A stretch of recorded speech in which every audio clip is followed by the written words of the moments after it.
Everyone, मैं नवनीत त्रिपाठी स्वागत करता हूं आप सबका सक्सेस कर्व के यूट्यूब प्लेटफॉर्म पे।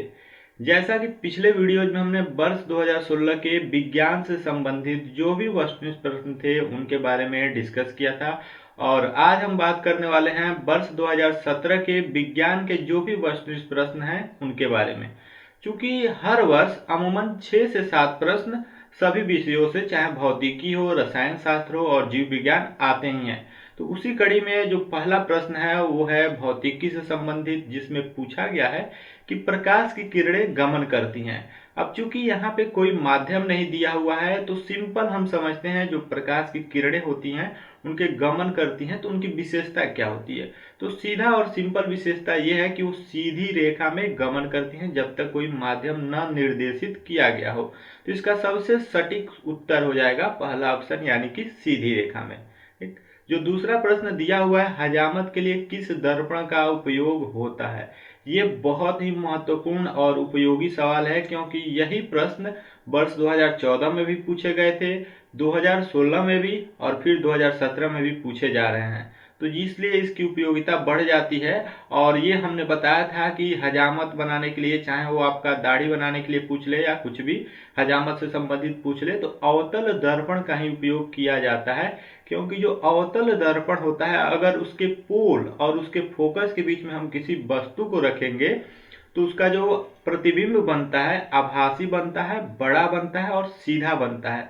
इसलिए अवतल दर्पण का ही उपयोग किया जाता है। तो इसका सही उत्तर हो जाएगा पहला ऑप्शन। और जो तीसरा प्रश्न है वो ये है कि सर्च लाइट का परावर्तक सतह होता है। जैसा कि नाम से ही पता चल रहा है, सर्च लाइट की क्या खूबी हो सकती है, ये किसी चीज को ढूंढने में मदद करता है। तो जो भी ऑप्शन दिए हुए इसमें सबसे सही उत्तर अवतल दर्पण होगा। ऐसा इसलिए क्योंकि जो अवतल होता है ये क्या करता है कि लाइट जो होती है उसके केंद्रित करता है, ठीक, किसी खास पॉइंट पे, किसी खास बिंदु पे केंद्रित करता है। तभी तो हमें ढूंढने में आसानी होगी, इसलिए सर्च लाइट में अवतल दर्पण ही होता है। तो इसका सही उत्तर हो जाएगा तीसरा ऑप्शन। जो अगला प्रश्न है चौथा, वो है कि निम्नलिखित में किसका उपयोग खाना बनाने वाले ईंधन में नहीं होता है। तो आप सभी को पता होगा, चाहे बायोगैस हो, कोयला हो, एलपीजी हो, इन सब का उपयोग खाना बनाने वाले ईंधन के रूप में किया जाता है। ठीक। एक सीएनजी है, इसका उपयोग नहीं किया जाता है। अब ऐसा इसलिए होता है क्योंकि ये हाईली कंप्रेस्ड गैस है, बहुत ही ज्यादा इसका प्रेशर होता है। इसको कंप्रेस्ड नेचुरल गैस से भी जाना जाता है और ये वोलेटाइल भी होता है। ठीक। तो इसलिए इस ईंधन का उपयोग नहीं किया जाता है। इसका सही उत्तर हो जाएगा सीएनजी, यानी कि थर्ड ऑप्शन। जो अगला प्रश्न दिया हुआ है पांचवा, की डायनेमो यांत्रिक ऊर्जा को किस ऊर्जा में परिणत करता है। तो इसका सही उत्तर होगा, जो दिए हुए ऑप्शन है उसमें से होगा विद्युत ऊर्जा। यही जो विद्युत ऊर्जा होती है हमारे घरों में, इसका हम बिजली के रूप में उपयोग करते हैं। तो इसका सही उत्तर होगा थर्ड ऑप्शन, विद्युत ऊर्जा। अगला प्रश्न छठा है कि घरों में विद्युत दुर्घटना किसके कारण होती है। तो ये बहुत ही आसान सवाल है, बहुत बार आप सुनते होंगे शॉर्ट सर्किट हो गया और भारी दुर्घटना हो गई। तो ये शॉर्ट सर्किट से ही होता है। इसमें होता क्या है, जिसको हम लोग लघु परिपथ कहते हैं, इसमें विद्युत धारा प्रवाह की अनुमति नहीं होती है, जिसकी वजह से शॉर्ट सर्किट हो जाता है। तो इसका सही उत्तर होगा शॉर्ट सर्किट, तीसरा ऑप्शन। सातवां प्रश्न है आंख व्यवहार होता है। जो जो भी ऑप्शन दिए हुए, अवतल दर्पण, समतल दर्पण, उत्तल लेंस की तरह, इनमें से कोई नहीं। इसका सही उत्तर होगा उत्तल लेंस की तरह, क्योंकि आंख की जो नजदीकी बिंदु होती है उसके सामने से लाइट आती हुई प्रतीत होती है, इसलिए उत्तल लेंस की तरह आंख का व्यवहार होता है। और ये अब रसायन शास्त्र के प्रश्न शुरू हो गए हैं, जिसमें आठवां प्रश्न है कि खड़िया का रासायनिक सूत्र क्या है। तो जो खड़िया, जिसको हम लोग चौक बोलते हैं, डेली यूजेज में आता ही होगा पढ़ाई लिखाई से संबंधित, तो इसका सही उत्तर होगा कैल्शियम कार्बोनेट, यानी कि सेकंड ऑप्शन।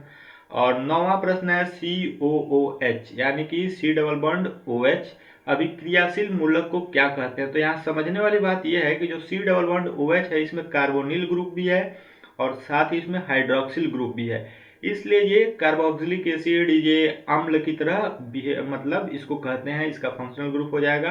और बाकी जो एल्डिहाइड है, कीटोन है, इनमें भी होता है C double bond O carbonyl group, लेकिन जो एल्डिहाइड है इसमें हाइड्रोजन होता है और कीटोन में एल्किल ग्रुप होता है। तो ये इन दोनों में ये गलत हो गए ऑप्शन। और जो ईथर बचा इसमें ROR होता है, यानी कि एडजेसेंट ऑक्सीजन से 2 एल्किल ग्रुप होते हैं, R ग्रुप होते हैं। तो इसका सही उत्तर हो जाएगा अम्ल, यानी कि थर्ड ऑप्शन। और जो 10वां प्रश्न है, किसी भी अम्लीय विलयन का पीएच होता है। ये प्रश्न पूछे गए थे 2016 में, हमने पिछले वीडियो में ही बताया था। देखिए ऐसे प्रश्न जब भी आए तो आप सिंपल करें कि 0, 7 और 14 लिख लें। और जो 7 होता है उसको न्यूट्रल, ये आपको पता ही है।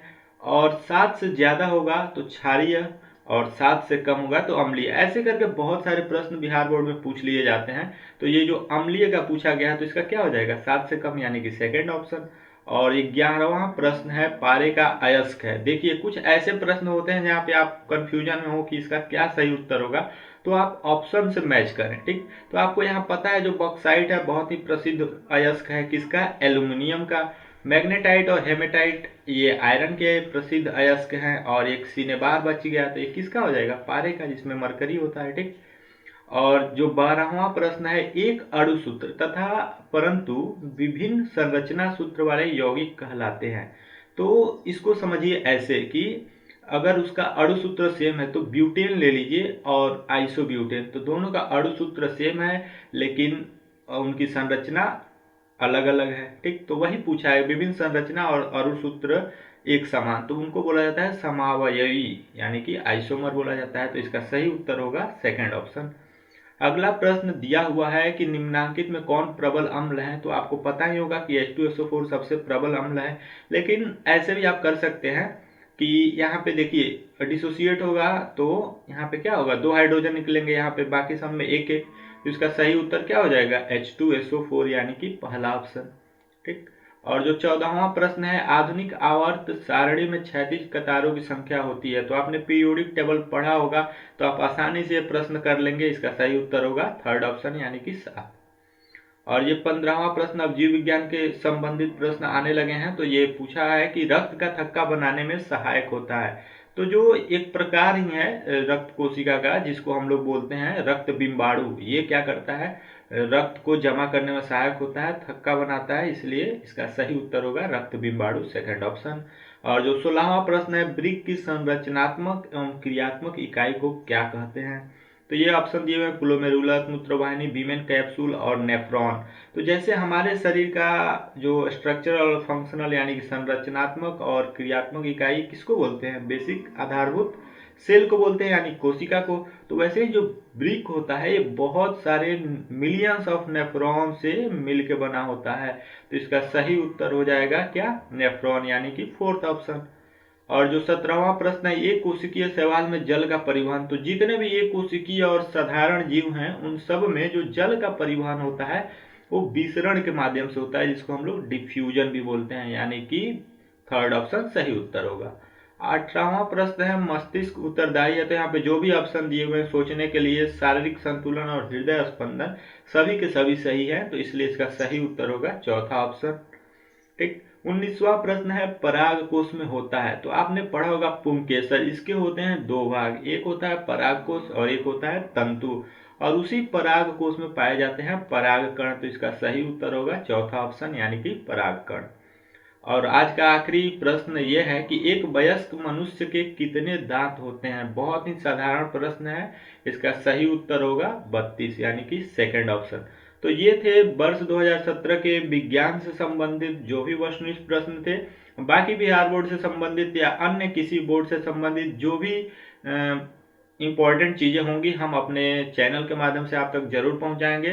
बाकी अगर आपको कोई नया सुझाव और कोई समस्या हो तो आप कमेंट बॉक्स में जरूर बताएं, हम पूरी कोशिश करेंगे मदद करने की। तब तक जुड़े रहिए हमारे चैनल से, लाइक शेयर और सब्सक्राइब करते रहिए। धन्यवाद।